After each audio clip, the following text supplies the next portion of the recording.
Dear aspirants, AP DSC notification update కోసం అయితే ఈ వీడియోలో అయితే మనం ఎక్స్ప్లెయిన్ చేయడం జరుగుతుంది. సో డిఎస్సి నోటిఫికేషన్ సంబంధించి హానబుల్ సీఎం సార్ అయితే మీడియాలో చెప్పడం జరిగింది. ఏప్రిల్ మొదటి వారంలో అయితే నోటిఫికేషన్ వచ్చే అవకాశం ఉందన్నట్టుగా కూడా చెప్పడం జరిగింది. సో అందరికీ తెలిసిన విషయమే, డిఎస్సి ఎందుకు లేట్ అయిందనే విషయాన్ని గమనించినట్లయితే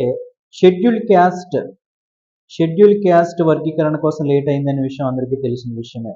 ఈ షెడ్యూల్ క్యాస్ట్ మనకి రాజీవ్ రంజన్ మిశ్రా అనే కమిటీ ద్వారా గవర్నమెంట్కి అయితే సబ్మిట్ చేశారనమాట, ఈ Rajiv Ranjan Mishra committee.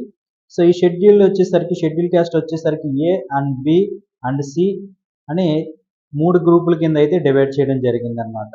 Schedule caste టోటల్గా వచ్చేసరికి మాత్రం 15% రిజర్వేషన్ అన్నది ఉంటుంది. సో గ్రూప్ ఏలో ఉన్న క్యాస్ట్ వరకు అయితే 1% రిజర్వేషన్ అని, బిలో ఉన్న వాళ్ళకమ్మో 6.5 రిజర్వేషన్ అని, సి కేటగిరీలో ఉన్న వారికమ్మో 7.5 రిజర్వేషన్ అని, టోటల్గా 15% రిజర్వేషన్ అయితే కమిటీ డివైడ్ చేసి గవర్నమెంట్కి అయితే సబ్మిట్ చేయడం జరిగిందనమాట. సో దీనికి సంబంధించిన గవర్నమెంట్ కూడా మనకి గెజెట్ నోటిఫికేషన్ కూడా విడుదల చేశారనమాట. సో శాసనమండలి కూడా గౌరవ హానబుల్ హోమ్ మినిస్టర్ గారు కూడా దీని గురించి ప్రస్తావించి తీర్మానం కూడా చేయడంతో ఏకగ్రీవంగా తీర్మానం కూడా సక్సెస్ అయినట్టు కూడా తెలుస్తుంది. సో ఇక్కడ మనకి డిఎస్సికి సంబంధించిన ఈ లేట్ అవ్వడం కారణమైన ఈ షెడ్యూల్ క్యాస్ట్ వర్గీకరణ కోసం అయితే మ్యాక్సిమం గవర్నమెంట్ తన పని తను చేసుకుంటూ వెళ్ళిపోతుంది. కాబట్టి సో ఇక డిఎస్సి నోటిఫికేషన్ లేట్ అయ్యే అవకాశం ఉండదని నా ఒపీనియన్ అనమాట. సో అందరూ కూడా స్టూడెంట్స్ అందరూ కూడా నేను చెప్పేది విషయం ఏంటంటే, ఇంకా బయట ఎవరో చెప్పారని అపోహలు వదిలేసి ఇంకా మనం 360 డిగ్రీస్ ఫార్మేట్లో ప్రిపరేషన్ అయితే స్టార్ట్ చేయాలన్నమాట. సో ఆల్రెడీ చాలామందికి తెలిసిన విషయం, గ్రూప్ 2 చాలామంది డిఎస్సి ప్రిపేర్ అయిన చాలామంది రాసే ఉండొచ్చు. గ్రూప్ 2 పేపర్ మీరు ఒకసారి అవగాహన చేసుకుని, సో పేపర్ స్టాండర్డ్ ఎట్లా ఉందన్నది మీరు ఒకసారి అబ్జర్వ్ చేసుకోవాలి. ఎందుకంటే ఇంతకుముందు ప్రీవియస్ ఎగ్జామ్స్ లాగా ఇప్పుడైతే ఉండకపోవచ్చు, ఇంకా స్టాండర్డ్ అనేది పెరుగుతుందన్నమాట. సింపుల్గానే ఉంటుంది, బట్ ఆన్సర్ అయితే తప్పు పెడుతున్నారు అనమాట. సో దాన్ని బట్టి లాజికల్ నాలెడ్జ్ అన్నది చాలా ఇంపార్టెంట్ అయిపోయింది. రీజనింగ్ స్కిల్స్ అనేది ఎక్కువ అయిపోయింది అనమాట ప్రజెంట్ కాంపిటేటివ్ ఎగ్జామ్స్లో. సో కాబట్టి డిఎస్సి ఆస్పిరెంట్స్ అందరికీ నా రిక్వెస్ట్ ఏంటంటే, ప్రిపరేషన్ అన్నది 360 డిగ్రీస్ ఫార్మేట్లో ప్రిపేర్ అవ్వాలి. ఎందుకంటే మనకి టోటల్గా మనం చూసుకున్నట్లయితే మన టోటల్గా ఎన్ని పోస్టులు ఉండొచ్చు అంటే ఇంచుమించు 16,000 ప్లస్ పోస్టులు అయితే ఉండొచ్చు. ఈ 16,000 పోస్టులు మనం చూసుకుంటే మనకి డిస్ట్రిక్ట్స్కి, ఒక్కొక్క డిస్ట్రిక్ట్కి ఎట్లా చూసుకున్నా 1000 నుంచి 1500 పోస్టులు అయితే ఉంటాయి. సో ఈజీగా మనం ప్రిపరేషన్ కానీ కరెక్ట్ వేలో ప్రిపేర్ అయితే, స్టాండర్డ్ వేలో ప్రిపేర్ అయితే ఖచ్చితంగా కొట్టడానికి జాబ్ అవకాశం. ఎందుకంటే డిఎస్సి అనేది ఒక కళ అన్నమాట చాలామందికి. సో డిఎస్సి కొట్టాలి అనే చాలామంది వేళ్ల తరబడి ప్రిపేర్ అవుతున్న స్టూడెంట్ చాలామంది ఉంటారు. సో కాబట్టి ఈ ప్రిపరేషన్ అన్నది మీరు ఇంకా అప్డేటెడ్ ఇన్ఫర్మేషన్ అన్నది ఇంక ఎలాగ మన ఛానల్లో పోస్ట్ చేస్తూ ఉంటాను. అఫీషియల్గా వచ్చిన ఇన్ఫర్మేషన్ ఏది వచ్చినా సరే ఇంకా ప్రిపరేషన్లోనే ఉండండి. టైం అన్నది వేస్ట్ చేయొద్దు. టైం చాలా క్రూషియల్. ఎందుకంటే జూన్ ఫస్ట్ వీక్లో మొత్తం అంతా కంప్లీట్ అయిపోయి మన సెకండ్ వీక్ అలాగే రిక్రూట్మెంట్ అంతా కంప్లీట్ అయ్యే ప్రాసెస్ ఉండొచ్చు. సో కాబట్టి ఎందుకంటే మనకి జూన్ సెకండ్ వీక్లోనే స్కూల్స్ అనేది ఓపెన్ అవుతాయి అన్నమాట. సో ఆనబుల్ సీఎం సార్ అలాగే చెప్పారు, ఎడ్యుకేషన్ మినిస్టర్ సార్ కూడా అట్లాగే చెప్పడంతో సో మేబీ ప్రాసెస్ అన్నది స్పీడప్ అయ్యే అవకాశం ఉందన్నమాట. సో కాబట్టి నేను ప్రిపరేషన్ మీద దృష్టి పెట్టండి. చాలా సంవత్సరం నుంచి 10 ఇయర్స్ నుంచి చాలామంది స్టూడెంట్స్ ప్రిపేర్ అవుతున్నారు. చాలా అంటే వారికి అఖండ దీక్షత అంటారు కదా, సో ఆ దృష్టిలో చాలామంది ప్రిపేర్ అవుతున్నారు. సో ఈ ప్రిపరేషన్ అనేది మళ్ళీ ఈ నోటిఫికేషన్ ఉంటుందో లేదో కూడా చెప్పలేమన్నమాట. 16,000 పోస్టులు అంటే చాలా హెవీ నోటిఫికేషన్ ఇది. సో మెగా డిఎస్సి కాబట్టి గవర్నమెంట్ కూడా హామీ ఆల్రెడీ ఇచ్చింది కాబట్టి ఖచ్చితంగా నోటిఫికేషన్ తీస్తారనమాట. ఎవరైతే ఆ గ్రూప్ 2 ఎగ్జామ్ డిసప్పాయింటెడ్లో ఉండి అలాగే డిఎస్సి కోసం కూడా ప్రిపేర్ అవుతున్న వాళ్ళందరూ కూడా ప్రిపరేషన్ అయితే స్టార్ట్ చేయండి.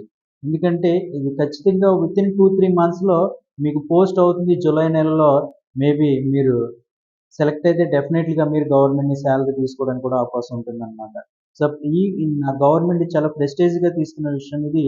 కాబట్టి ఖచ్చితంగా నోటిఫికేషన్ మన హానబుల్ సీఎం సారే చెప్పారు, ఆనరబుల్ సీఎం సారే చెప్పారు కాబట్టి నోటిఫికేషన్ ఏప్రిల్‌లో ఉండొచ్చు అని చెప్పారు కాబట్టి డెఫినెట్‌లీ మనకి ఏప్రిల్‌లో నోటిఫికేషన్ వచ్చే అవకాశం ఉంది. నోటిఫికేషన్ అఫీషియల్ నోటిఫికేషన్ రాగానే మన గ్రూప్‌లో అయితే మన ఛానెల్‌లో అయితే నేను పోస్ట్ చేయడం జరుగుతుంది. ముందు కూడా నేను మీకు అడ్వైస్ ఇచ్చేదేంటంటే నోటిఫికేషన్ అది ఫిక్స్ అయిపోవచ్చు. కాబట్టి ప్రిపరేషన్ అనేది మీరు ప్రిపేర్ అవ్వండి. లేనిపోని నెగెటివ్ ఆలోచనలకి, నెగెటివ్ థాట్స్‌కెళ్తే మాత్రం మీరే లాస్ అవుతారు. ఎందుకంటే 0.25లో జాబ్ పోయిన వాళ్ళు కూడా చాలామంది ఉన్నారనమాట. సో, కాబట్టి చాలా 0.25 కూడా చాలా ఇంపార్టెంట్. సో, సెలక్షన్ ప్రాసెస్‌లో అనమాట.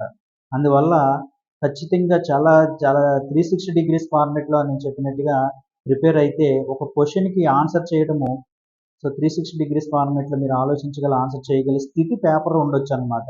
ఎందుకంటే స్టాండర్డ్ అన్నది మారింది. ఈవెన్ టెక్నికల్ స్టూడెంట్స్ ఆల్సో కూడా ఆహ్, బీఈడీ చేసి ప్రిపేర్ అవుతున్న వాళ్ళు కూడా ఉన్నారనమాట. సరే వాళ్ళ ఒక 5% వాళ్ళు ఉన్నది పక్కన పెట్టండి. బట్ మన ప్రిపరేషన్ అన్నది స్టాండర్డ్ లెవెల్ అన్నది పెంచాలనమాట.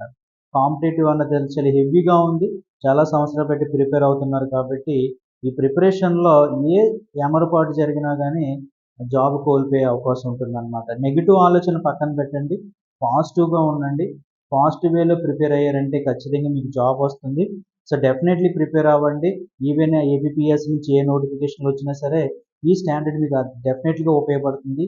ప్రిపేర్ అయింది ఎప్పటికీ పోదన్నమాట. సో, ప్రిపరేషన్ అన్నది స్టాండర్డ్ నాలెడ్జ్ అన్నది ఈ నోటిఫికేషన్, ఇంకో నోటిఫికేషన్ అలాగే మీరు మీ కోరిక అంటే మీ డిజైర్ ఖచ్చితంగా గవర్నమెంట్ జాబే కాబట్టి ఖచ్చితంగా సాధించడానికి అవకాశం ఉంటుందన్నమాట. సో, లేనిపోని ఆలోచనలు పెట్టుకొని ఆహ్, ఫేక్ న్యూస్‌తో మీరు డిసప్పాయింట్ అవ్వి ప్రిపరేషన్ అయితే ఆపొద్దు.